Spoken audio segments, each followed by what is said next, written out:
Obama needs to win the carry states, and Nevada, Colorado, and New Mexico, and Romney can't get there. And this is where the demographics start to cut in, because if you carry states, Obama's going to win the carry states.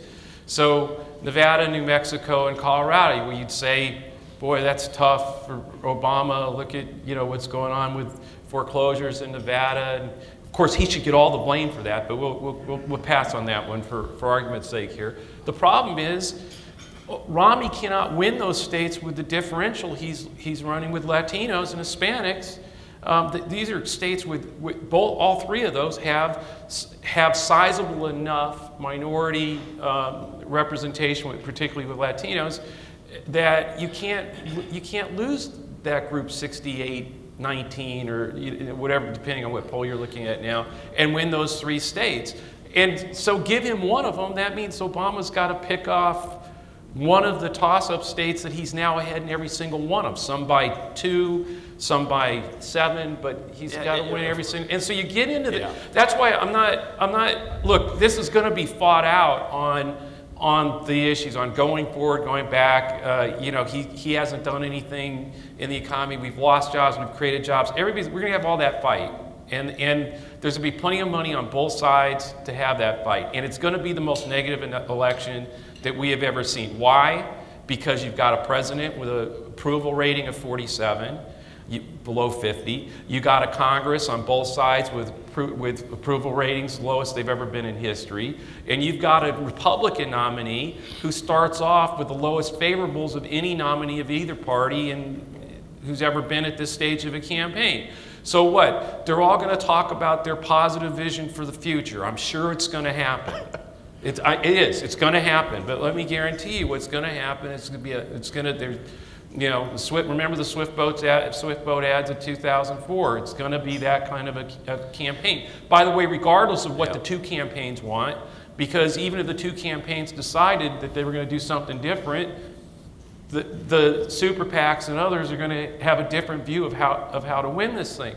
So in the end, it is going to get down to the things that Karl and I've talked a little about. I mean, I know we talked about the bigger issues, but it's going to get down to what's that ground game? What are the states? How does Romney, on immigration, on some other issues, it could get down to niche issues, like how does he close that gap with Hispanics?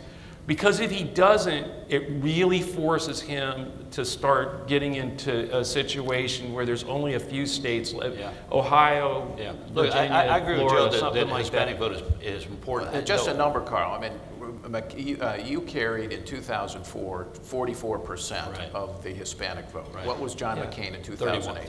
31.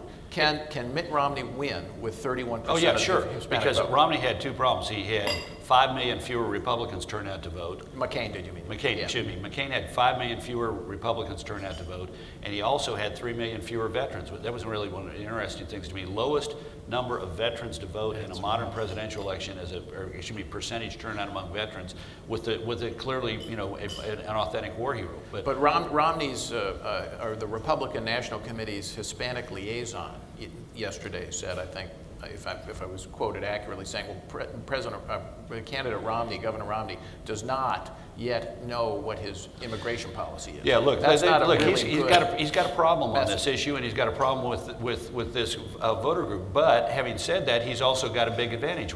Take a look at what the attitudes inside the Latino community. Here's the issue of jobs and the economy. Here's the issue of immigration.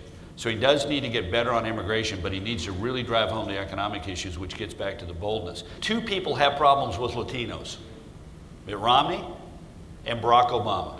If you look at the decline in the Latino support for approval of the president, it is at or above the national average for decline, and has been consistently so. And why? I got a little bit of a hint of it in some American Crossroads focus groups recently, in which we said, well, let's get Latino voters whose principal language in the home is Spanish.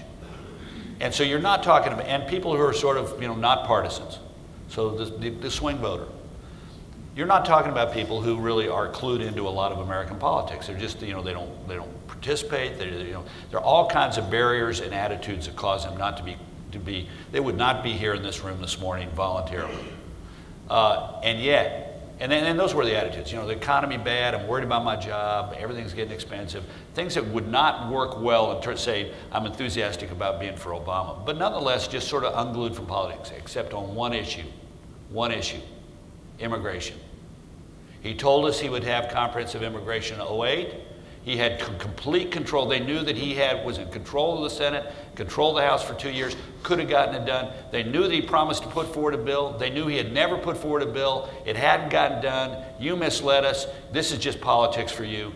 And the president has a real credibility problem among this group that ought to be the group that if the immigration issue is going to cut, you got to have it not only be lack of enthusiasm for Romney, you got to have lots of enthusiasm for Obama, and it is not there.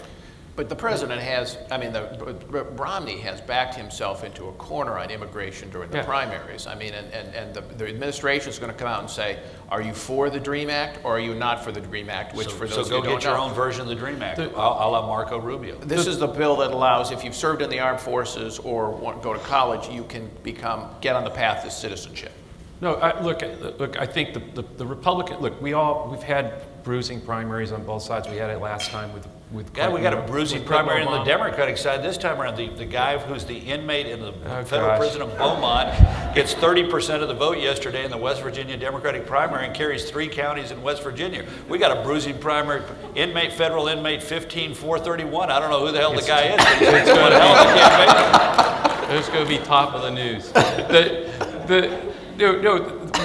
What I'm saying is that we had the bruising primary did cost some damage to the Romney/GOP brand, and the 2 places that clearly happened with Latinos, he had backed himself into a corner on immigration, and with women because I think Santorum and others put so much on contraception and abortion and some of the social issues. That doesn't mean that Romney can't heal that. I'm just saying, but that's one of the big challenges that he has to do to have a shot at opening up the electoral thing in the way that you're talking about. I agree with you about Latinos. I think it did do some damage. I'm not certain I necessarily agree with you about women. I think it was mostly a lost opportunity. Every time they talked about contraception and religious liberty and so forth was time they couldn't spend talking about the economy. But I like how we fixate on the gap that Romney has among women. Obama has a bigger gap among men.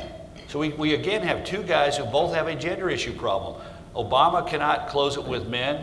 Romney cannot close it with women. The interesting thing is the issues that drive both of them are issues that are going to work to the president's disadvantage as long as Romney figures it out, and that is the economy, jobs, and growth.